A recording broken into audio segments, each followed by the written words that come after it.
Don't think I ever appreciated what I put my parents through until I had my own children. I was given a 20% chance of survival, and I think that would just be nice to give them some hope. But my mum was literally ringing up our relatives, telling them to come and say goodbye.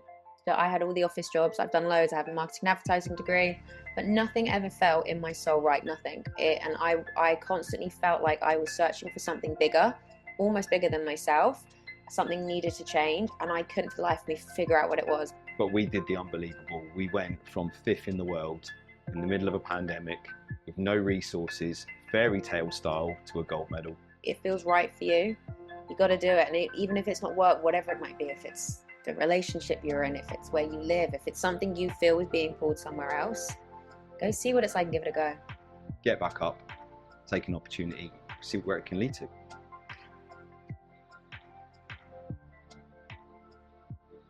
So Aaron, when you hear the phrase, I got back up, what does it make you think and feel? I like that phrase because it's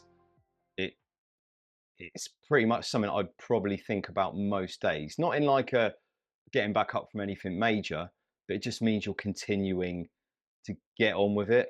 I think in the UK, I mean, we've just been chatting about the weather, it's warm. I think we quite often we like a problem, don't we? But if you're getting back up, it probably means that you've taken opportunity, you're trying to do something, and inadvertently something's gone wrong, but that is a good thing because it means you're getting back up. So for me, I think it's the positive. I mean, there's so many times in my life when I probably had to do this, but I just like anybody who's pushing themselves forwards to try and do something and be a better version of themselves. And you're not going to be doing that without any sort of adversity, or not massive adversity, anything. So getting back up is just getting on your bike again, isn't it? If you learn to ride a bike, you're going to fall off your bike, get back on the bike. It's like toddlers, isn't it? Toddlers run into doors when they're learning to walk. They still get back up. Yep. Yeah, that made me think about I mean, when you sometimes see a glass pane and you run into the glass pane because you didn't see the sticker in the middle. Yeah, I did that when I was a kid. I've Probably seen, would still do it now. I've seen a brilliant reel. There's some girls on obviously a girls' holiday, and one of them's looking at some sunglasses in a shop, and another one just goes flying into the window. It's brilliant. But yeah, I'm sure they still enjoyed the holiday. Exactly, exactly. And you know what? You just made a point about, a kid learning how to ride a bike and they fall off and they get back on. But even still, when you're an adult, even if you say an adult or, once you can learn to ride the bike, you still might fall off. Even if you're really, really good at it, you still might fall off. But that in when you flip it is kind of life, isn't it? I believe there's no top of the mountain, there's no finish line, there's no end or the end goal, let's say. It's continuously moving in a constant cycle, and sometimes it is literally getting back up every single day. Well, again, progress isn't always linear either, is Mm. it? You go and try something new, you're not going to start here and then end up here. It's going to do that from day to day. So, if you're getting back up again, it hasn't maybe gone to plan, which means you're pushing yourself to do something cool, something new. Yeah, I like it as a phrase. Thank you, I appreciate it. No worries. So then let's move on to you and your journey, and I want you to just start us wherever you think most resonates with just everything that's happened so far. Okay, so the obvious bit was when I was 15, I contracted meningococcal septicemia, or meningitis type C. So I was 15 years old. I was in year 11 at school, kind of average grade student, weirdly not making the best choices as a teenager. So I don't know really what route my life would have gone down. But that was probably the biggest defining moment for me. I went to bed with flu-like symptoms, um, got up, vomited twice in the night, cleaned my teeth, went back to bed as you do when you're poorly. My dad woke me up in the morning to see how I was. I said I felt like rubbish, collapsed on the landing. My parents heard me fall down, scooped me up, put me in their bed. They called a doctor who called an ambulance, and I had the rash, the meningitis rash. So people aren't aware, there's meningitis presents sometimes with a rash as one of the later symptoms. And the glass test, if you press a glass down on it, if it doesn't disappear, it's potentially meningitis. So my mum did the glass test, didn't disappear, doctor, ambulance, and I was blue lighted into Southampton General Hospital. Don't think I ever appreciated what I put my parents through until I had my own children. I was given a 20% chance of survival, and I think that would just be nice to give them some hope. But my mum was literally ringing up our relatives, telling them to come and say goodbye. So you can imagine how tough that must have been for them. I mean, my sister, she was pushed from pillar to post, staying with her grandparents, etc. But I was in hospital for a year. I went in January and didn't come out until December. so a really long time. And what happened was your body's very clever at keeping you alive. So it sent my blood to my vital organs, my heart, my liver, my kidneys, etc. I didn't get enough blood to my extremities, which would have been the ends of my legs and the tips of my fingers. So at first they broke the news to me that I might have to have the tips of my fingers amputated and my toes. And then quite quickly they broke the news to me it was going to have to be my feet as well. So I became a bilateral below knee amputee, which is a technical way of saying that I've got no legs below the knees. I'd show you the thing about this is a great leveler, isn't it? You'd never know that I'm an amputee. Right, let me try and get a leg in a picture. Hold on. I'll try not to fall off my chair here. Oh, it's doing the blurry thing on Zoom, but that's a prosthetic leg. So I've got no legs below the knees. So back to your original saying, when did you get back up? Mm. Do you know what? It wasn't that, because that was so incredibly overwhelming that it was just you were just along for the ride. That wasn't bouncing back. That was, or getting back up when things were tough. When something like that happens to you, you're just like completely swamped. It's really peculiar. And I think you sink or swim, don't you? Mm. And for me, it was probably a gift because it made me very aware of my own mortality, which made me very determined. But I met other people who went the other way, and that was really sad because it would seem to overwhelm them and it was just them from then on in, and they weren't getting back up again. They were kind of given into it in some ways, which is sad.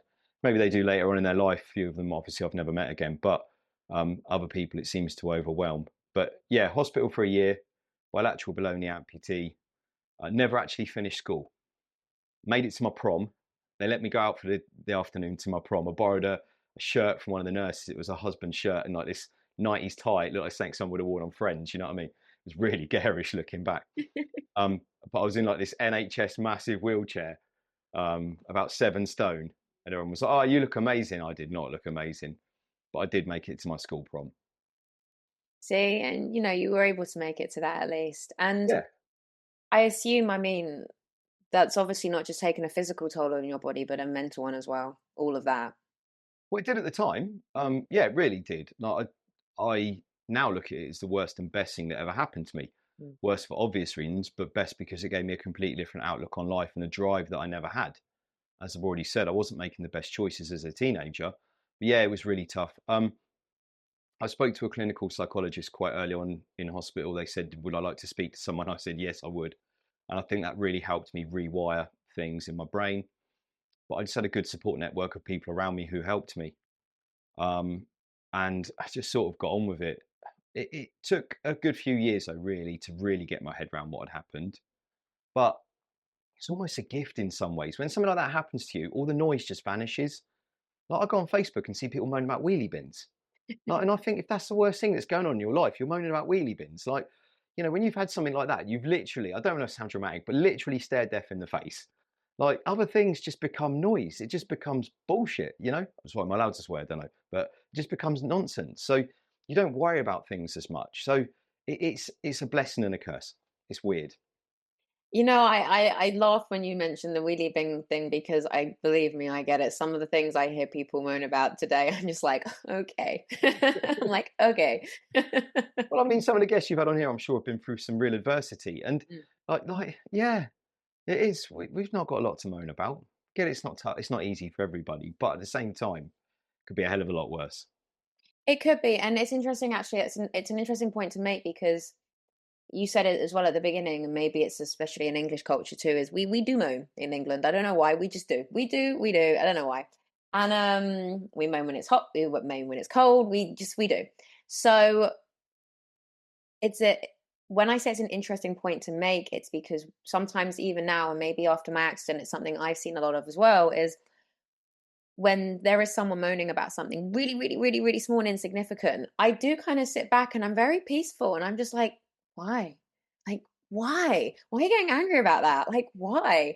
I know everything ticks people off very differently, but maybe one of the many things I learned from my accident was even something like that is seeing the smaller things and the bigger things and taking them for really what they are. Before your accident, would there have been things that would have moaned about as well? Yeah, probably. Yeah, it's a wake Yeah. up call. It's a perception, isn't it? Um, yeah, and I think in my sort of late teens, early 20s, I realized quite quickly I was wired very differently to my friends. I was thinking about things that they weren't thinking about. And I think that's why people end up having midlife crisis because they just kind of bubble through life, don't they? Probably do a Mhm. job that they averagely like because they get paid, and then they wake up at 48 and try and buy a sports car. Yep. That's a midlife crisis, isn't it? Don't have a midlife crisis. Set yourself goals. Yeah, yeah, and again, even that in itself, I'll just to mention, before my accident, I used to feel, because it's exactly what you just said. I had all the office jobs, I've done loads, I have a marketing and advertising degree, but nothing ever felt in my soul right, nothing. And I constantly felt like I was searching for something bigger, almost bigger than myself. Something needed to change, and I couldn't for the life of me figure out what it was. But every office job I did, I left. They never felt right. They just none of it felt right, and then I had an accident, and everything's changed. So you say something about when people just bobble through life, is maybe that's what I thought I was doing, and I believe my accident happened for me, not to me, for me. Yeah, that's a really good way of looking at it. So I think you get closure with things like that as well, don't you? Mm, If you can put it like that and find the positives. mm, I would just like to point out as well on a podcast, though, I would say every so often you come across a situation which doesn't have a positive, and I really struggle with them. mm, There's kind of things that just aren't fair when really, really bad stuff happens to good people. But in the majority, 99% of the time, I think there's always a kind of silver lining, except for those anomalies. Can't say that word. But actually, it's probably a good segue into the next bit. Actually, it's funny because after I was poorly, I did end up doing office jobs, which I hated.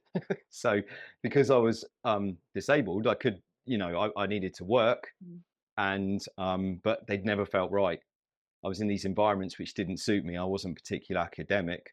I'd be more suited to a practical job. I'd be much better at that, but I couldn't because of my disability. And it's funny when I started, because I started wheelchair racing for fun. I think that's when I was fishing for an opportunity. So although I was raising money for charity, which was an amazing thing to do, of course, and it is for anyone to do, but I was fishing for an opportunity, and I knew that I just wasn't happy to work in the recruitment team somewhere, mm, checking emails. It just wasn't me. And it's funny that, isn't it? I did a few jobs which really didn't suit me before I became a professional athlete. mm.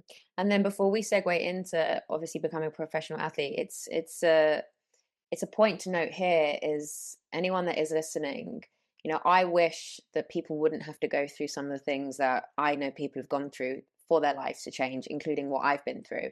But unfortunately, for whatever reason, sometimes we do, and that's what makes us change our lives. But my point is for anyone listening, if you are feeling like you're in that position, especially with like your job, let's say, you can do something about it.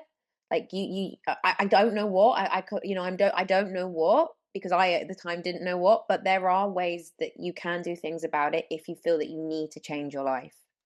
Oh, one of my lines when I speak quite a lot, one of my go-to lines is I had to lose 30% of my body before I started to use 100% of my potential. People don't need to go through something like I went through to find their potential. You can find that anyway. But you're absolutely right. I think there's so many good reels and podcasts and things you can listen to as well about this now if you're looking at positive stuff. But just around, I mean, it's tough, isn't it? Because if you've got an all right job where you're getting paid all right money and you're doing okay, then it's difficult to move from that, isn't it? It's difficult to take the risk.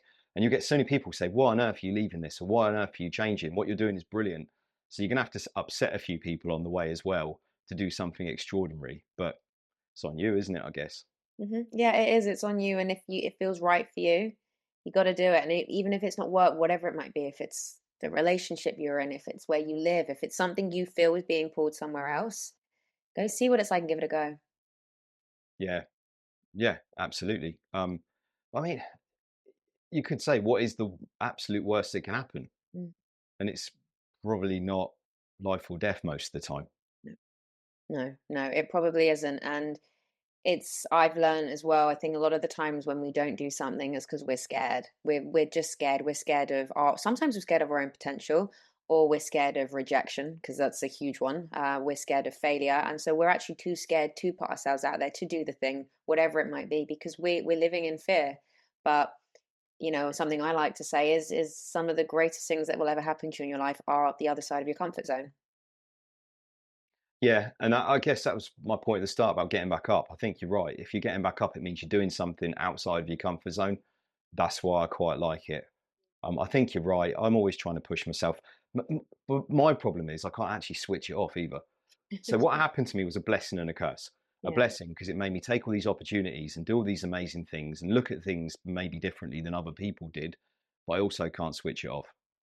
So I mean, this is jumping ahead of the story here, but I retired from playing wheelchair rugby, and now I'm trying to do pistol shooting for Great Britain because I managed about 3 months without a goal, and then said I've got to do something else. My wife said you drive me mad. You got to do something, and I can't just sit there and watch the telly. So on the flip side of it, I would like to just be settled and just have a week of doing nothing, but I can't. My brain literally won't let me. I get that. I get the pros and cons with that. Don't worry, believe me, I get it. Yeah, amazing. So then we are jumping ahead, but then let's move into then segue and talk about becoming a professional athlete. Yeah, okay. So when I was doing my admin jobs, which I hated, Hmm. which we both hated, but weren't quite right, I'd started raising money for charity doing wheelchair races. And I'd started with a 10K race. And then someone said, why don't you do the London Marathon? So I entered the London Marathon. This is good. It takes most people years to get into the marathon, not if you're in a wheelchair. Oh, and I probably should explain. I'm an amputee, so I can walk a bit, but I've got bad scars from the sepsis and the meningitis. So if I walk too much, my legs get sore, which is why I do wheelchair sports. So yeah, I did 2 London marathons. Second one quite quick at 1 hour 59 minutes, and then I got headhunted and asked if I wanted to go and try this sport, wheelchair rugby. Um, but this is a this is kind of a get back up or do really want to do this kind of moment. The first time I saw it, I saw people getting smashed out of their wheelchair. So I literally went, I'm not doing that. You're having a laugh. It was actually my wife Vicky who forced me to go and give it a go. So I did the thing that we all did because I was scared. I went, no, I'm not doing that. No, it looks rubbish. Don't want to do it. Just lied. And Yeah, finding a different excuse rather than I'm yeah, just scared. very first, no, I just was bricking it, and then I'm not even dressing that one up. I was really scared, and then the first session I went to, I got smashed out of a wheelchair by this player called Manny who played for Great Britain at the time, and went, "I want to hit you back," and it brought out a dark side of me which I didn't know I had. It turns out I love smashing people out of their wheelchair. So and there's a few people I've smashed out over their career and thought, get back up now. um, but yeah, no, going off on a tangent. This is the best podcast I've ever been on. Um, uh, I started playing the sport and quite quickly got headhunted by the GB team. So I was fast because all the races that I'd done, rubbish at wheelchair rugby, but I was quick in a wheelchair. And they said, "Do you realise if you work your backside off, you could get selected for the Paralympics?" Mm. Which was massive. It was amazing, but I was only on the very base level funding. You hear a bit more about this in the news now than you did before, but as athletes, we weren't really paid an awful lot, or if anything at all. And I'd got married, had a mortgage, had an admin job, which I hated. So I had to fit my training in around my job. So I was up at sort of 4, half 4 in the morning, 5 a.m., getting to the gym, training till half 8, going to work 9 till 5, and then at 5 p.m. going and doing another training session. Wow. Yeah. And it was even worse. I hated my job. I know. Nah, but no, joking aside, I used to have 5 minute power naps in the disabled toilet. I was that broken at work. I remember like going into team meetings and stuff. So I'd have done a ridiculous session in the morning and I'd be so knackered from that session. I'd go in and I'd be eating like my cornflakes in the team meeting because I had to. And I remember sitting there thinking, I hope no one asks me a question because at the moment I don't even know what my name is. Mm. Like, I've got no idea what's going on here because I'd be absolutely broken. Anyone who's trained hard, when you get that feeling when you've been in the gym and you Mm. absolutely killed yourself, Yeah. yeah. And then sitting in a team meeting at work going, huh, Yeah, it's a real thing. I mean, as much as it stimulates you exercise, it exhausts you, and you literally can sit there after, and the brain is like, "No, we're done now. Good night." exactly. And especially at the top level when you're training that hard, it's Mhm. like, yeah, and all the fatigue and the load. Yeah, so that was a really tough period. Mm. But I mean, what it shows is that, because a lot of people wouldn't do that. A lot of people wouldn't do the training in the morning, the full job, and then training in the afternoon. They just wouldn't, because that's where a lot of people would go, too much. I'm going to give up here.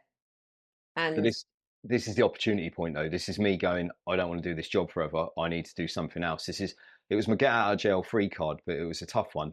Probably a much easier ways to make a living.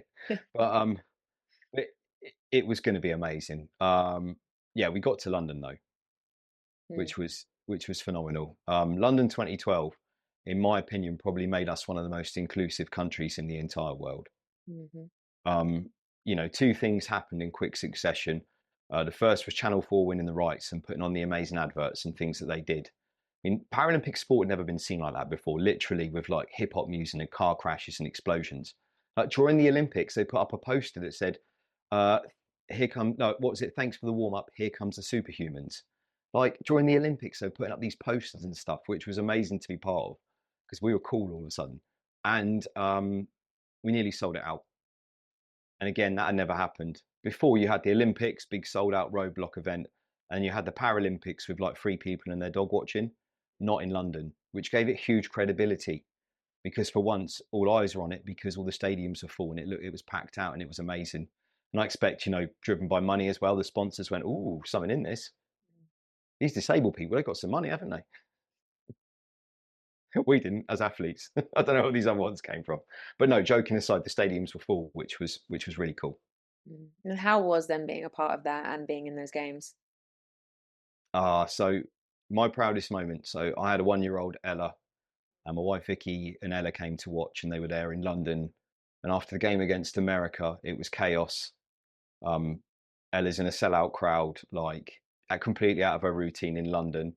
And I was going around the crowd thanking them for coming, waving. She clocked me, leant forward on Vicky's lap, put her arms up, and I could see her saying, "Cuddle, cuddle, cuddle." Oh no, it's good, isn't it? And that was the first proudest moment of my life, Yeah. which was amazing. But we came fifth. Mm. No, that's crap. Like as an elite athlete, we tell kids it's all about taking part. Absolute load of rubbish. I don't know why we do it. And I cried in front of 10,500 people, Talia. Like it was, yeah, it was all up and then all back down again. Mm. Now we Yeah. didn't get out of our group. To be honest, we were a really young team. We were never gonna. It was okay, but we were never gonna. At that point, it's just Europe was on a very different level to the rest of the world. Mm. You made me think when you were talking about that, like when I've seen, I mean, watching the World Cup the other night and watching Lionel Messi cry, and Yeah, yeah, I've seen, when Djokovic lost Wimbledon, I think it was a few years ago, and his kids were, I never forget this, his kids were obviously in the crowd and he started crying and how he was so sad that his son watched him lose. And so you sit there and you say, obviously, like, you cried in front of X many thousand people, but we do. Like everyone cries. We do. And moments like that, they will make us break down, or we're humans, we feel emotions. And, we will, if they mean that much to us, we will cry. However it comes out, it comes out. yeah. And when you put your heart and soul into something like that, literally, I Mm. mean, I joked before, but training 12 times a week around a full-time job, you've put everything into it. There's nothing else. Literally, like you're broken, and they, but in some ways it's kind of easier because you left no stone unturned. Of course you want to win, but logically you go, okay, I did everything I physically could in my power to be the best that I could be at that time, and we weren't. Especially in team sport as well. There's lots of variables. So yeah, but it was amazing to be part of London. Mm. Like I don't know if we'll ever see another one in our lifetime in the UK, but that would be really cool. Mm. Yeah, I'd go. it's a very special moment, isn't it? To be from that country and then to be able to be a part of it. Yeah, indeed. Yeah, absolutely. Yeah, it was cool. And just all the silly little things that happened as well. Like some of my teammates ended up playing like wheelchair rugby with Boris. I don't even know if he was mayor at the time. David Cameron came to watch us, and at the end of a game, David Cameron's doing this to me and David Anthony, my teammate, and stuff. It was just mental. It really was. It was cool. What's your favorite story from then?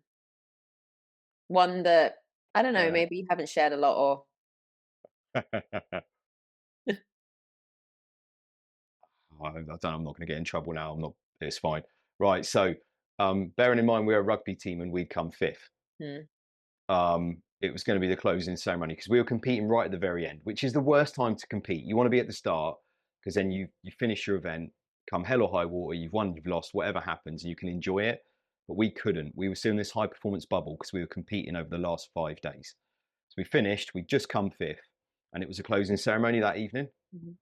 So we sent Tim the physio out of the Paralympics, out of the Olympics, down the co-op down the road to buy a load of vodka or just whatever alcohol he could get his hands on. Smuggled it all back in because by that point G4S didn't care. And so we were going to the closing ceremony, and I think they had about 5 bottles of vodka on us. and all we had was Powerade. All we could get was goddamn Powerade. So we were pouring out half bottle of Powerade, filling it up with vodka, and we stuck them all along the back of our wheelchairs and all smuggled them in. So the wheelchair rugby team's going like, "Oh, hide that, hide that, hide that." They weren't searching us. We were athletes. We went in the closing ceremony and we were steaming. Like we got half of Paris. Team GB and Paralympics GB. Technically, we're called Paralympics GB, but we'll call it Team GB for this. We got Paralympics / Team GB steaming. So we're feeding everyone vodka, like throwing things at Canada. We're like, "Hey, Canada," throwing bottles at them and stuff like that. And yeah, we were just absolute messes. It was brilliant. And then I've got an amazing photo of my mate Manny just hanging out of his chair, like half cut. Like we're all in our like posh gear as well. We were a nightmare. And then Coldplay were performing, which it is okay, but I'm not a massive Coldplay fan. And then Jay-Z and Rihanna came on, Mm. and I was like, Phil, my video analysis guy, we have got to get on stage with Jay-Z and Rihanna. And he was like, yeah, all right. So Phil, the video analysis guy, picked me up in a piggyback. We went running across the Olympic Park trying to get on stage with them. And there's photos of us, and you can tell it's me because I'm an amputee and I've not got my legs on. So there's Yeah. like a guy like that on this guy's back with no legs going, and we got bundled off by security. And we never made it on stage with Jay-Z and Rihanna. You But did or didn't? no, we never made it. Like, yeah. We like, you see the streakers run across the field and someone comes chasing after them. It was like that, but with a disabled guy on the back of our video analysis guy. You Yeah, know, I'm sure I probably some, shouldn't be telling people this, to be honest with you, but I'm sure someone's got that on YouTube somewhere, and I'm sure you can find it. I'm sure you will. yeah, we will. If anyone's watching this and they see it, yeah, have a little look and see if you can find. It'd be on someone's phone somewhere, won't it? Yeah. Yeah, I've, se- yeah, I've seen a photo and you can see it's us because, yeah, it's obviously us. yeah, But, yeah. And if yeah. I was to look back then on the closing ceremony, would be able to see you just like steaming You would. You see somewhere. everybody else just sat there watching it, and we're all like hanging off, like leaning on each other, causing mayhem. Well, thank you for sharing that. I enjoyed it a lot. There you go. Probably shouldn't have told you that, but you said a story that we don't normally tell people. Yeah, exactly. Well, you know what? Whether it's Jay-Z, Rihanna, I really hope you get on stage with someone now. Yeah. I do, I do. So then moving on to the next stage of your life, where did it go? I stopped playing wheelchair rugby. I did it all around the wrong way, really. Married, mortgage, elite athlete, and that never worked to work in a full-time job. So after the games, I decided to take a break because it just wasn't fair on my family. Mm. Um, or I was going to drive my car into a tree or something. I just couldn't keep going, so I took a break for a while, and the funding in the sport was still the same. It wasn't fabulous. The team went off to Rio without me, but I decided to climb Kilimanjaro for charity, which seemed like a good idea. And I tried to do it in a wheelchair, which also seemed like a good idea, especially adapted off-road chair. Mm. And but long story short, with this one, I wanted to be the first person to get to the top without any assistance in a wheelchair. And when the wheelchair couldn't cope, crawled for 4 days to get to the summit. That is something. Thank you. Well, do you know what? It's because I'm stubborn. And if you want to know what really happened, because this is descending into chaos anyway. Um, when they said to me, "We're going to have to carry you," I thought to myself, I'm the least disabled person on my wheelchair rugby team. If I get carried up this mountain, I'm never going to hear the end of it. So I duct taped a set of B&Q knee pads to my legs, and I crawled for 4 days to get to the top, not really realizing what I was doing at the time. In my own way, I get it. Um, I get it. I just do. I do.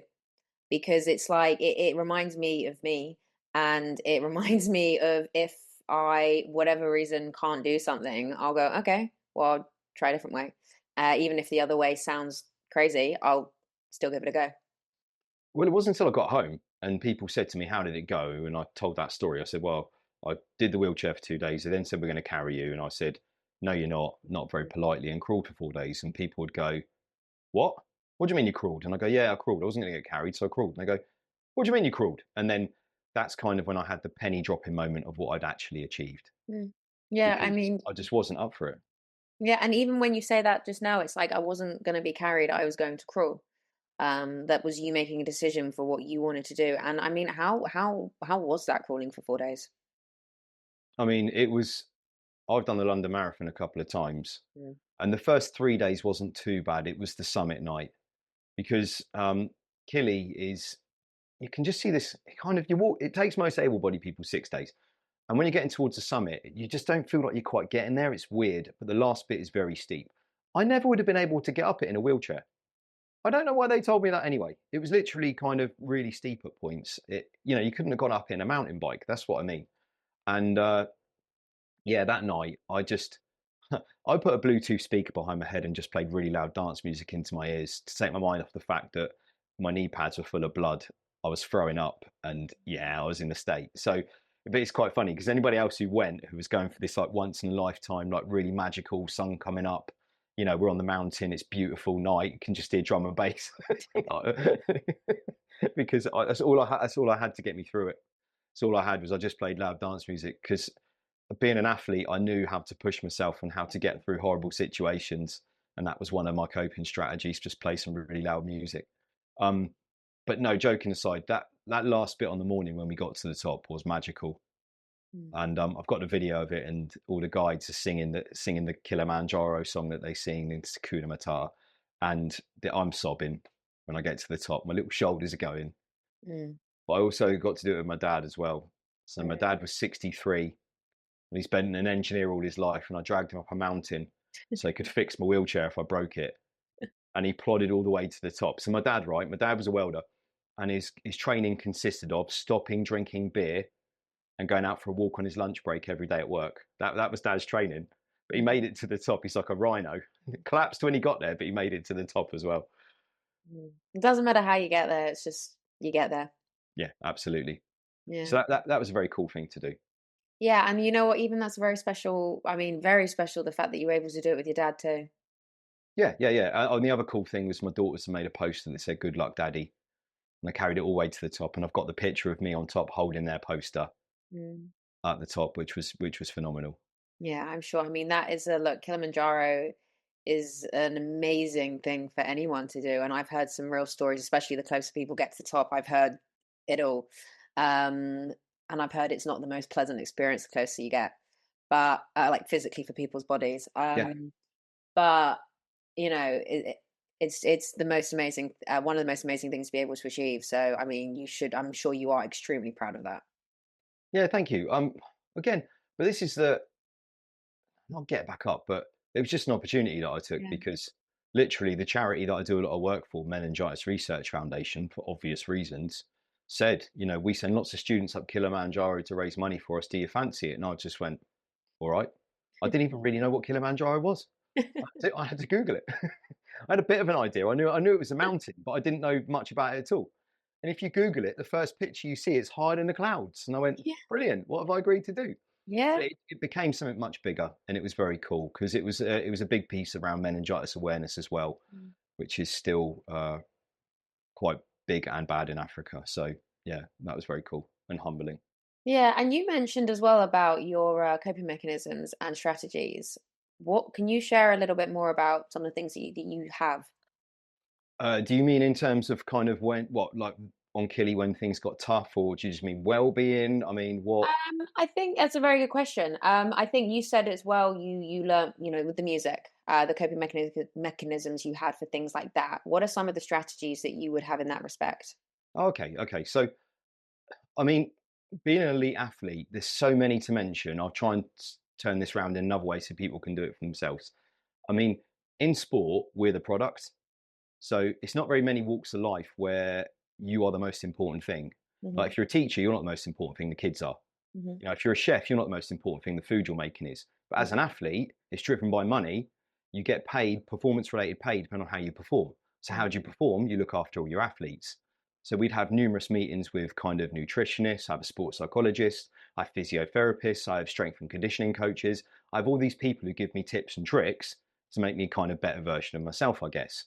Hmm. So on Killy, having been on a treadmill at 6 o'clock in the morning before work, passing out and puking because I'm so incredibly tired, I knew one of the things to get me through would be listening to music, for example. Um, uh, but for other people, what you can do is sign up to do something. I mean, we've already alluded to this, but the obvious one is to do a marathon, isn't it? That's what everyone ends up doing. They sign up to do a marathon. And it normally goes like this, they've had too many drinks and their friend says, we should do a marathon. And like a bottle of wine in, you go, yeah, all right. And you sign up for one. And then you wake up the next morning, you go, oh my God, what have I done? I've signed up to run a marathon. I've never run anything in my life. So you're going to do like couch to 5K.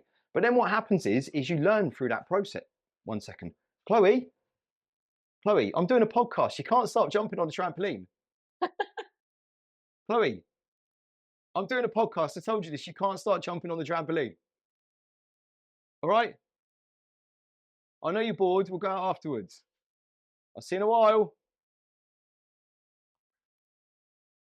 Okay? She's sulking now. Where to get to? Yes, so sign up. Can you edit this? Yeah, it's edited. Yeah. um, you get drunk and you sign up to do a 10K or something. But then what happens is you learn through that process. So, you go in the middle of Lidl and you buy some active wear, because you think, oh, this is cheap. And then you go out for a test run and you find you're like boiling hot because these clothes aren't actually that good. Or, you start learning about nutrition and hydration because that's something you've never really looked at before. You join a Facebook group, aka a cult, and you start learning about all these things that you do, and then you could do or how you could train, etc. And then something normally goes wrong. So it's never normally, as we've already said, progression isn't normally linear. So you might roll your ankle when you're going out for a training run, and then if you actually make it to the race, the outcome may look very different because just getting to the end might be a huge achievement, even though you're hoping to get a time, etc. But by pushing yourself into doing opportunities, that's when you learn. So I could give you 100 tips about how to push yourself or how to be better, but the reality is you're going to learn by actually doing something. Does that make sense? Yeah. Yeah. Yeah. So my bit of advice is take opportunities. So that's the first thing, and then all this information is out there. You can find it all, and a lot. If we're going to start talking about it, like the obvious ones, like just getting the basics right. Sleep. Make sure you're hydrated. If you're eating crap, you're going to feel like crap. If you can get the very basics right, everything else will follow. Mm. You're right, actually. And it's just taking that opportunity and just saying yes to that thing. And once you say yes to that thing, start the opportunity, it all, I wouldn't say it falls into place, but it begins to happen afterwards. And you suddenly are doing that thing. Yeah. No matter, and you find ways to push yourself through it sometimes that you never even realized that you could do. Yeah. Um, Absolutely. for an example, I've not run a marathon. I've run a half marathon, and I did it a year and a half after my accident. I never wanted to run even a half marathon in my life. I don't enjoy running, and but the point is the idea got put towards me 9 months after about 9 months or so after my ACL surgery, which was my second surgery. And I was only doing interval sprints on the treadmill at the time, like 30 seconds. I was still in my rehab, and the idea got put to me.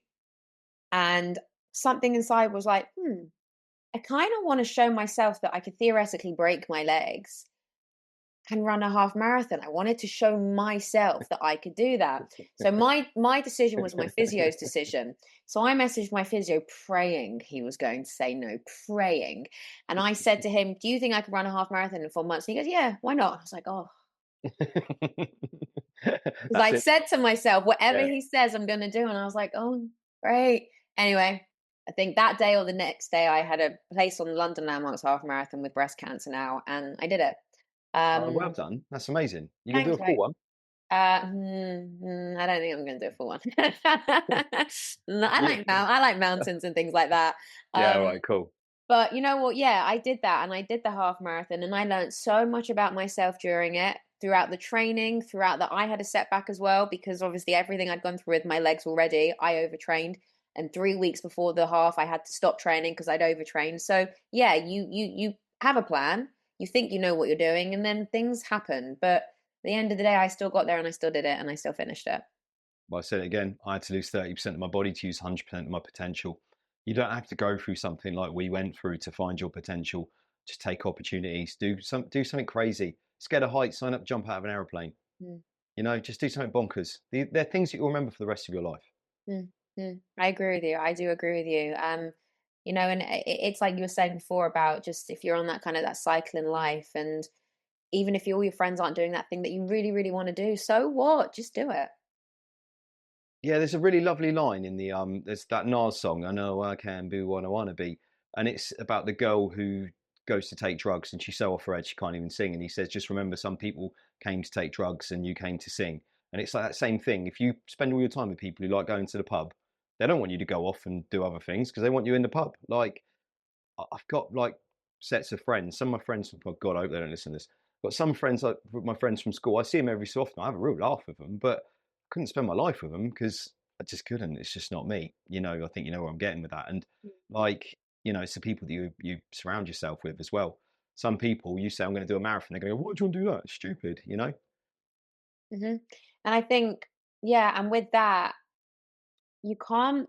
What I've learned is you can't. You have to learn not to take it personally, and that actually it's not a criticism towards you. So if someone says, "You shouldn't do that," or "I don't think you can do that," or "Maybe that's not for you," I think a lot of the times, and not all the time, depends on what the thing is. But most of the time, if someone's telling you you can't, you shouldn't, don't, it's coming from a place of they actually want to do it and they're too scared to do it. They might be jealous. They don't want to see you achieve. And that is a real thing. Some people do not want to see other people, especially their own close friends, achieve. And that's why kind of take some things with a pinch of salt. Okay, listen to what they said, but if you still think that you want to do it and you want to give it a go, just do it. You're absolutely right. And yeah, you are. And it's hard, isn't it, when you've got people you're close to as well go, "Ooh, should you be doing that?" Or Mhm. like with you, should you be doing that with your legs? Mm. Oh, I'm not sure if that's a good idea, but if you want to do it, give it a go. 100%. And it can be anything. I cosplay and I go to Comic Con and I dress up. And a few years ago, one of my friends literally looked at me and they went, "Why?" They went, "Why do you wear wigs and why do you cosplay? Like, why?" They questioned it. And I just looked back at them and went, "Why not?" That's amazing. What do you go dressed as? Oh, I'll go as anything. Really? I'll go as anything. I've done Spider-Man, Wonder Woman, Mrs. Incredible, Padme stuff twice. Oh, anything. Yeah, if you enjoy it. And also, like, don't grow up. What's the point? Just go and do things you enjoy. Yeah, That's I'm learning this as well. There's kind of perception when you're younger that you have to be really grown up. And yeah. then some people carry on down that route. I found a lot of people had kids. Like suddenly they're wearing sandals and socks. They're people that used to be fun. They're like, hey, how are you? And I'm like, why are you speaking like that? You used to be all right. What's going on?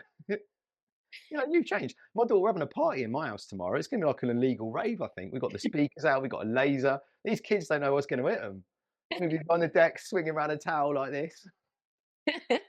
And that actually is a really key takeaway is it doesn't matter how old you get, don't lose your inner child. And we do. I think we do. Not everyone, can't speak on behalf of everyone, but I think a lot of us do lose in inverted commas our inner children, our inner child, because I think we think maybe it's not cool or we want to be grown up, we want to be adults, blah blah blah. And maybe we do, but then I think actually becoming an adult, let's say, a huge part of it is actually like almost rediscovering your inner child again and the things that you used to love as a child because like I'm saying now, I dress up as superheroes. Man, I can talk about superheroes forever. I love it. I love glitter. I love all those kind of things. I love Disney. I love it. But my point is why, because I'm 30, the things that I loved when I was a child have to stop? No, you bring it into your adult life. And it's amazing when the authentic side of you, you're really authentic, and those things that you really love, that inner child really comes out because it's magical, basically. Yeah, but I bet when you go to the events and everyone else is doing the same thing, like, oh my God, you look amazing, this is amazing. And this is probably going back to our running point. All your friends that have gone, nah, don't do it. When you're on the start line, you're having a chat with someone and you're in that buzz, in that kind of pack of people going, oh, this is really good. You accept Becton, you're going for a time. Have you had your energy gel? Do you want some water? And you got on that hype train. You're like, yeah, I found my family now. Yeah, And it's the yeah. same sort of thing, isn't it? When you get like-minded people doing similar stuff, it's cool. Yeah, and I think that's one thing that, again, maybe people struggle with a lot growing up, and in all walks of life. Whoever you are, wherever you are, is feeling included and feeling wanted and feeling a part of something. Because a lot of the times when we're figuring ourselves out and we're finding out ourselves, we can feel very disconnected. And when we start to find these things in our tribes and these things where we feel really connected around like-minded people, man, it's one of the best feelings ever. And on that, I should probably carry on talking about my tribe and what happened in my rugby career after London. Hmm. We're going off on tangents. I should probably tell you, yeah. So I went back to playing wheelchair rugby in 2017 with the goal, if I'm being honest, I wanted to get my daughters to the Paralympics. So I got two girls, Ella and Chloe, and big boss of the team came and met with me, said, do you fancy giving it another go? So me and Vicky had some big life-changing decisions to make. You know, those are massive like crossroads you get, Mhm. and decided to go back. But we started training again. Everything was going the right direction, and then we had a global pandemic, which was loads of fun. And I know I'm just talking about sport. If anyone lost loved ones in the pandemic, like this really is insignificant. But my entire life was built around peaking at that moment in August. And when the games got cancelled, I was quite lost. It was tough, emotionally and mentally. And that sounds a bit stupid saying that because it is just sport. But the games were on a year later than expected. But the worst thing was there was going to be no spectators. Mhm. But we did the unbelievable. We went from fifth in the world in the middle of a pandemic with no resources, fairy tale style, to a gold medal, and it was amazing. Especially the way that we did it as well. But I think to have our day on the top of the mountain was really really cool. First European team to medal, and first Paralympics GB team gold medal of all time. So Mhm. we broke every record. It was amazing, and to yeah, to get that medal, I was a bit jealous of the parties I had at home because that day of the final, I mean, the parties at my house got bigger and bigger and bigger depending on how we were doing. And on the day of the final, they all started at 10 o'clock in the morning and didn't stop. But I've got the videos of like when we win and my dad's crying and Ella's there and my daughters are there and it all descended into chaos. Um, Apparently, the BBC turned up to do a video, to record some footage, and like my wife Vicky had my brother-in-law's like cutting the grass. She's like, "Oh, the BBC are coming! You got to make the garden look good." So they're like half cut, cutting the grass. And then apparently the BBC started filming, and someone went, "It's the medal ceremony." So everyone got up and ran inside and just left them to it and stuff like that. So proper mental party. When I got home, I've never seen as many empty champagne bowls as I have outside my house. It was crazy. I was very jealous, but there we go. But it really was cool to have our day on top of the mountain. I'm sure obviously after not getting there once to then to get there, it's one of those things where if you don't get it and then you get that thing after, it can almost feel even. You want it the first time, don't get me wrong, but if you don't and you then get it after it, it can actually feel even more special because then you know what more you've put in and to not give up to still get it. Yeah, and you see those interviews of athletes, and they're like, "Was it as good when you won?" And loads of them say, "No, when I actually Mhm. got there, it wasn't as good." That's rubbish. I don't know what they're talking about. It was better. It was amazing. One of the best days of my life. Now, do you know what the best bit was when we won the semi-final. So we beat Japan at home games. That was a home games. We hadn't beaten them in 8 years. Current world champions, and when we beat them in the semi-final. And to be fair to them, they were amazing. Such a humble country. They were coming to our changing room and congratulating us and stuff like that. And I love that about our sport. But when we won that game and the pressure was off because I knew we had a medal, that was amazing. Yeah. I remember like leaving the stadium and it was dark, and in my head I couldn't work out that sort of 6 hours had passed. And when I went in, it was light, and when it came out, it was dark. It was things like that, like weird, normal things that were strange. Mm, But that was very, very cool. mm. And do you think it's one of those cases where do you think if it had happened the year before and obviously the pandemic hadn't have happened, I mean, it's a very, you don't know the answer, but do you think you could have won it then? Or do you think, with everything that did happen? Um, You know what? There's so many variables in team Mm, sport. I'm going to say probably not, or we may have medalled, but to get the gold in the way that we did, maybe not, because mm, we all peaked at that exact moment. Like for example, Australia, one of their low pointers got a UTI and was out of the games and things like that. In our sport, like you've trained for all those years, something happens that's out of your control, and they didn't do as well. You see, so not wishing that upon anybody, but my point is, we just happened to all peak at that moment. mhm, And if the games had been a year before, would we have? I'd like to say yes, but the reality is, I'm not sure. There's so many moving parts. Roll mm, the dice, and there's some of it just come down to luck as well. mm, You know, if you're playing a game and in a sport where a ball can get knocked off someone's lap, and sometimes it goes on your lap, and sometimes it goes in the opposition's lap, things you can't control, then it was just a day when everything clicked. mhm. I guess that's it really, isn't it? You can't control everything, but the things you can, you definitely can. But I guess it's also one of those cases when I ask that question or, as well, obviously no one wanted the pandemic to happen. So putting the pandemic aside, it's like, we said it earlier, sometimes you don't get that thing in life or that thing doesn't happen for you and you may really sit, cry, not know why, like, why me? Why me? Why have I not got it? And then one door closes, another one opens, sort of thing. You don't get the thing at the time because, something great is on its way. Well, also, ironically, I did my best training in lockdown. So me and my trainer, we lost everything. I was training on a £150,000 treadmill at the local university, with a team of people. Next thing you know, I was trying to train on a path in a park, and we did some of our best training on a path with nothing and a couple of cones. And that's a whole nother story for another day. I've got a website, it's Path to Gold. It's me and my trainer. It's what we talk about. But yeah, I was probably the fittest I've ever been, having trained in a lockdown with nothing, which is doesn't make any sense. But it was really cool.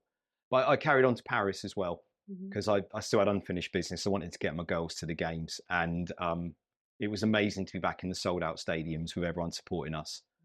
And we played France at our home games in a sold out stadium. And you always have the moment when the other team does the national anthem. Like we do the national anthem. So me and Jamie always would belt it out. We're terrible at singing, but we're singing the national anthem. If we're doing it rugby players, we're going for it. And I'd always go key change in the back of his ear, and then we do the next bit. And when France they did the national anthem in that stadium, Mm. it was an amazing experience Yeah. because it was deafening. I had to smile. I was like, this is proper cool. How many people get to experience this just on the court? Yeah. Normally you just sit there, try not to look straight, you're just respectful of them singing the national anthem. But I was there smiling, going, this is actually amazing.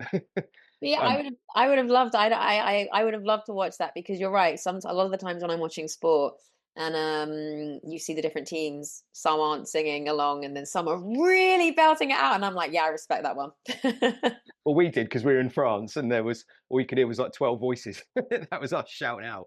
But no, my family and everyone, we did as much as we could. We belted it out, but it was nothing compared to what, 12 odd thousand people in an enclosed stadium as well, singing it, which was very very cool. But it was also cool to beat France. And they beat us at the European Championships a year before. Some of it, sport, eh?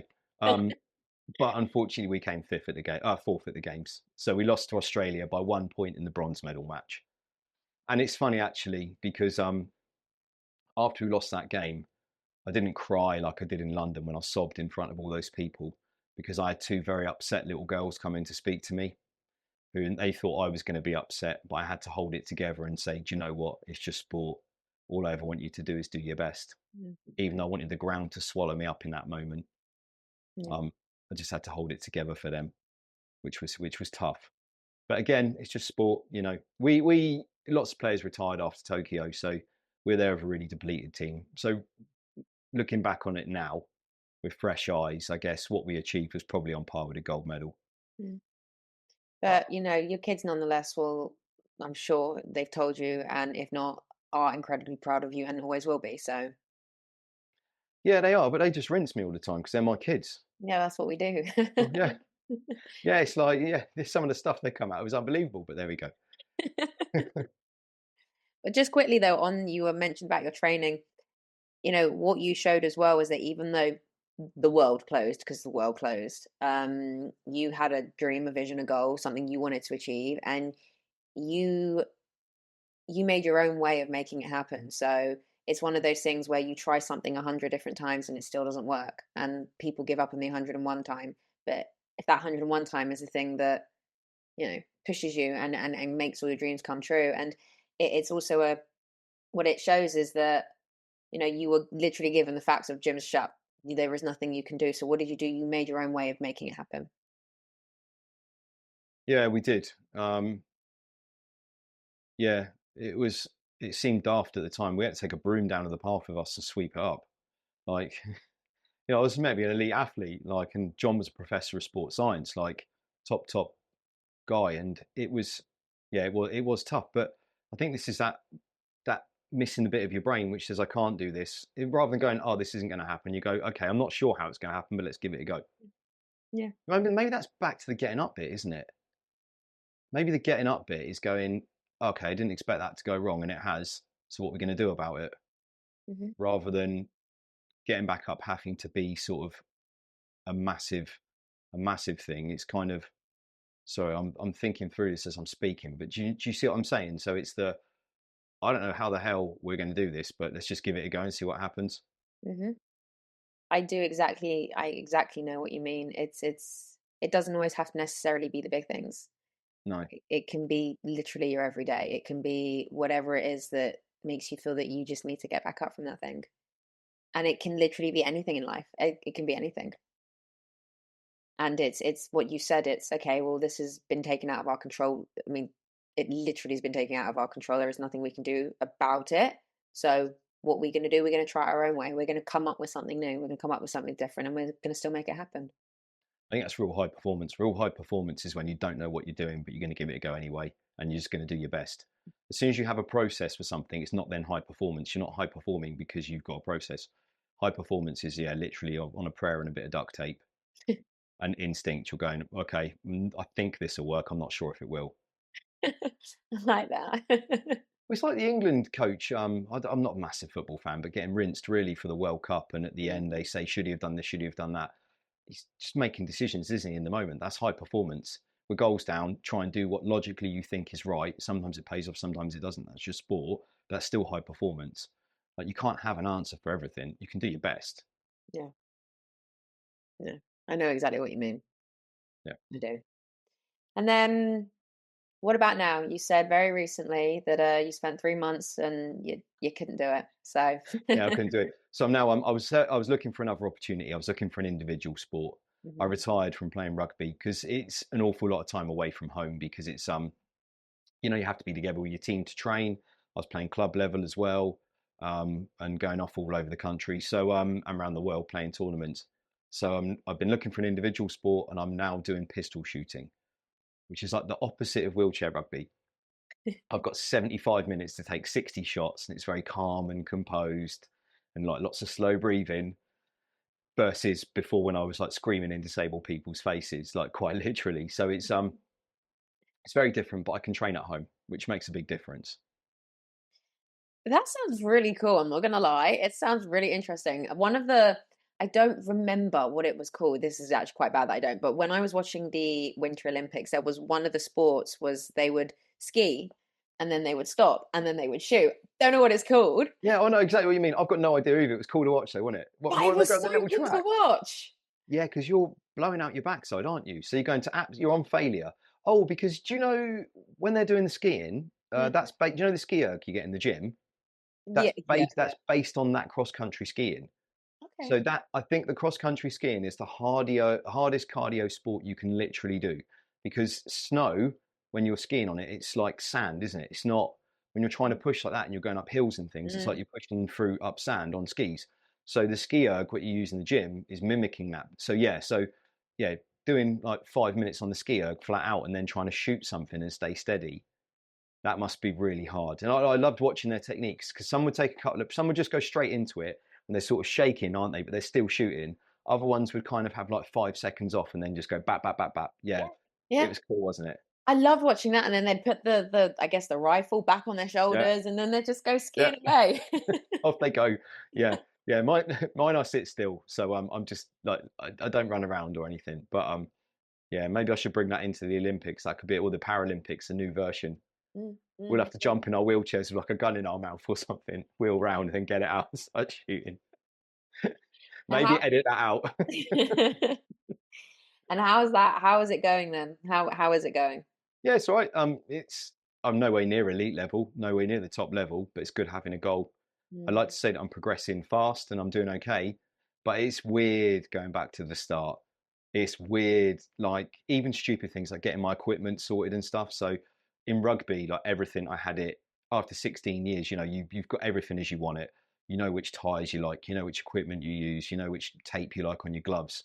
You just buy new stuff and replacing it when you need to. But in this, having to start again and still experimenting with things is good and I quite enjoy it, but at the same time it's frustrating. So I just want to be the best.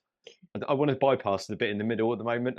I'm not sure that's just not going to happen, and I know that. So it's yeah, I get that. straight to the top. I get that. Yeah, I And I'm do. like, I love starting new things, but I don't. I don't. And when I haven't got it quickly, I'm like, I'm gonna stop now. Yeah, that's when you need a process. So and again, it's not linear. Everything's going up and down. So I've had a really good competition, and then it will dip back down again. But hopefully, in the long run, it will go up. But I've learned so much in my other sport that hopefully I'm doing the right things and got some ideas and things that other people aren't doing. And maybe looking at things from a different angle. So that's cool. Have you got your sights set on where you want to take it? Hey, sight set. Hey, very good. Um, boom, well, yeah, I'd like to get to international. Well, like my wife's friend said to me the other day, she was like, "Can you not just do it for fun?" I was like, "No, why would I do it for? What are you talking about? I'm doing it. I want to be the best. I'll be the best in the world. So where I'm going to take it, that's my default setting. I like. Well, this is why I like looking for an opportunity because I like trying to be the best in the world at something. Hmm. You know, I know it's not shoot for the stars and what is it? Shoot for the moon might land on a star. Just shoot for the moon and keep going for the moon. Like just if I'm Yeah. going to do something, do it properly. Yeah. See, I love that quote as well. Shoot for the moon, and if you don't land on the moon, you'll land amongst the stars. And I love it, and because I love outer space as well, so it really touches something in me. But as much as I love that quote, a part of me also is like, yeah, but like, don't you want the moon? Yeah, yeah, yeah. And I guess at the top level, it's okay, isn't it? Because if you're losing, you're still coming fourth in the world. But Yeah. um, yeah, just go for the moon. Go for it. Well, this is the whole premise of or the whole thing we've spoken about this afternoon, isn't it? Like, it's just get back up, take an opportunity, see where it can lead to. And you know what that quote is that as well. It's like, okay, you shoot for the moon. If you don't get the moon and you land among the stars the first time, go again. Find a different way, a different angle, a different headspace. Okay, you might need to come down for a bit, and I'm talking, think about it in whatever way you want to perceive this. Come down a bit if you have to, if unfortunately you may experience some darkness, etc. But when you feel ready, or sometimes not even when you feel ready, sometimes you have to push yourself, go again and shoot up again. Ah, no, see the ready one, I'm not sure about because the problem is I don't think you'll ever be ready. No, that's why I I then mean, went back and said, oh, actually, sorry, no. yeah, Yeah, I don't I mean, you're because I don't think you're ever no, that's why I no, agree with you. You never feel ready. You never feel ready. People say a lot of the times you don't do things when you're ready. And there have been opportunities in my life when, believe me, they've come towards me and I'm gone, I'm not ready for that. But if you then push it away because you don't feel ready, you will may never get the opportunity again. Or you'll never know if you're capable. You gotta go do the thing and try. And again, if you try, you don't land along in the moon, you try again. yeah, and you don't, yeah, and you can land in the stars. Yeah, you nearly started singing Eminem then, you know that, don't you? Which one? Well, one shot, don't let your chance to blow. This opportunity comes once in a lifetime, and all that. Um, no, you're you're right, aren't you? Yeah, you if you want in Paris at the Paralympics, I was still in the tunnel before games, crapping myself, like trying to go through my processes and stay calm. And I've been to 3 Paralympics, and I was a current gold medalist. You know, imposter syndrome and the things that we get are always there. Also, fake it till you make it. Hmm, No one else knows that you don't know what you're doing. Just hmm. pretend you do. I agree. Um, believe me, I do. Um, what you just said about how, before you when you're in the tunnel before you were going out, a book I'm reading at the moment, audio book, is called The Pressure Principle, and it made me think about this because how would you what was it? How would you maybe psych yourself up? How would you get through those emotions of knowing what you're about to go and do? Obviously, I can't speak on behalf of you whether there was anxiety running through your body, like adrenaline, whatever it might be. Like how were you able to then go out and do that thing? So for me, before the London Paralympics, I would do what I thought athletes did, which was get myself really hyped up. Mm, And I'd be there like drinking my isotonic energy drinks, like listening to really loud dance music. But after London and on the build up to Tokyo, I started working with a new sports psychologist. And he explained to me that by doing that, I wasn't actually making good decisions for my team because I was going out, I was flooding my body with adrenaline to ignore the fact that I was actually just really scared. mhm, And then I wasn't making good decisions, you know, because a bit like a bull in a china shop. That's probably the best way to describe it. So we started to come up with new pre-game processes to get me ready. And David, my psych, worked under the umbrella of the chimp paradox. I don't know if you've seen that as well, Steve Peters. And it's the idea that you've got a chimp which is constantly trying to protect you. So if you can keep your chimp calm, that really helps. But for me, I'm one of life's warriors. So I'd be getting scared. I'd have anxiety before a game. I'd be thinking, oh my God, what if this goes wrong? What if that goes wrong? And I'd speak to David and he'd literally, because he knew me very well, that's why he could say this. He'd go, you're a bunch of adults throwing around a volleyball. Your kids are more important. What are you scared about? And I go, oh yeah. And that works for me. And whereas some of my other teammates would be getting themselves hyped up to play the game because they're very calm people anyway. So they need to get themselves in a much higher state of arousal. My candle burns bright. I don't need that. So I needed to calm myself down. I'm the other way around. So that's what I would do. So in Paris, I'm just trying to stay logical, trying to not let the emotions or not trying to get hijacked in my brain. So your brain wants to run away and hide because you're scared.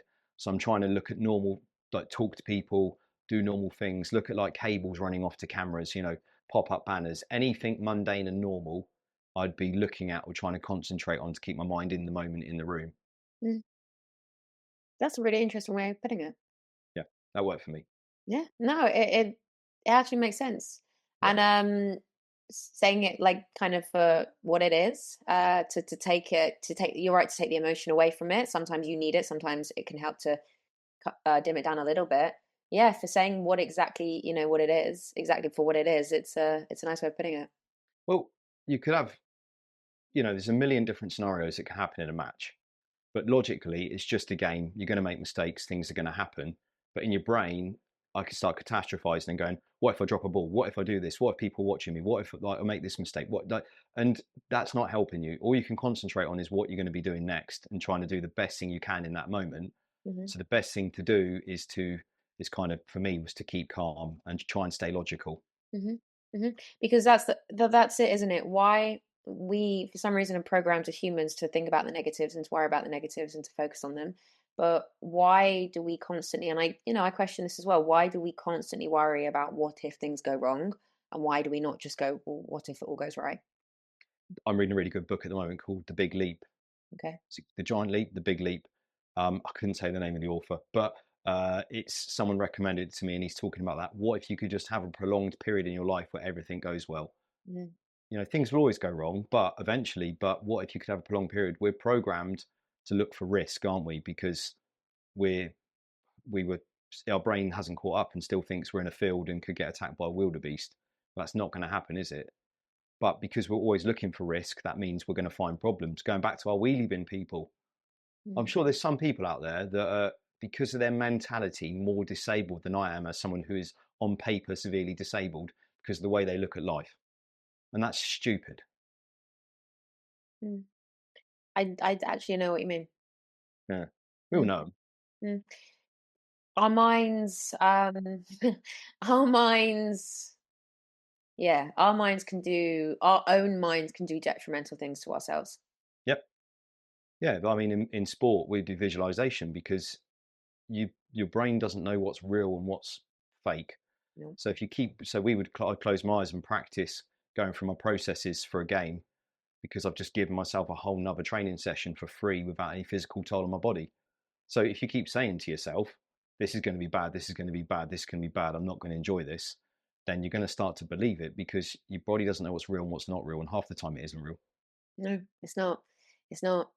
It's that classic thing of we worry about something so much, we worry all the way up to the event of the thing, and then the thing doesn't happen that we've been worrying about for so long, and all we've done is worry about it. Or, unfortunately, if that thing does happen, we've worried about it the whole way, and then it happens anyway. Yeah, yeah, yeah. And what did I just saying the other day? If you worry, you die. If you don't worry, you die. Which I thought was quite funny. I don't know why I wish sometimes I speak probably can speak on quite on behalf of quite a lot of people, but I wish we didn't all have to worry or overthink as much as we all do sometimes, but we do. Absolutely. It is. It's trying to find the what if it all goes right. Get back up, do it again. Hmm. Exactly. And then before we wrap up, I just want to ask you, if someone came to you wanting some advice and they wanted to talk about, they were in a very dark space at the time, and they really didn't see a way out, what would you say to them? I have to be a little bit careful because I'm so blasé about what happened to me now. Um, Sometimes, like I'll go into the hospital and work with other people who've similar situations have happened. But I have to prompt them beforehand that I'm so easygoing about this because this happened such a long time ago. First thing, I'll probably have to be a little bit careful. So I don't just be and go, yeah, I'm all right. You'll be all right. Don't worry about it. I think speak to people. It's like things aren't always going to go well, but it's always about having a good support network around you. So there's times in my career where I've laid on the gym floor crying because I've been so broken, and that's when you have a support network of people around me who you can speak to. So that might be Vicky, my wife, it might be my trainer, it might be somebody else, it might be one of my old school friends who doesn't get sport, but I go for a beer with them or something. So if you're going through a dark time, is surround yourself with people, ideally positive people if you can, and they will help you through it. Don't try and do everything on your own. That's not good. Everything in my life, I've been in a team sport. I had people in hospital, a team of people in hospital put me back together. My family now who have supported me, all our friends and family that followed us around the world playing wheelchair rugby. It was always a team of people. I got the medal at the end and got to sit there and hold it. But actually, the amount of people that built up to that is unbelievable. It's the networks, it's the people that can support you when things are tough. I think particularly as men as well, we're not good at saying that or saying we're having a rough time. I think things are getting better and people are becoming more open, but it was much more, it used to be, you just cracked on with it, didn't you? And I don't think that's good for anybody. Chat to people. And I think you'll be surprised by how open people are when you do. Hmm. Yeah, it's that as well. And I think you're not alone. I think a lot of us, when we go through something, we feel like we are all by ourselves, and we're not. We're never really alone. No, absolutely. So reach out to people, connect with people, and yeah, that will help you. That'd be my biggest bit of advice. Mm.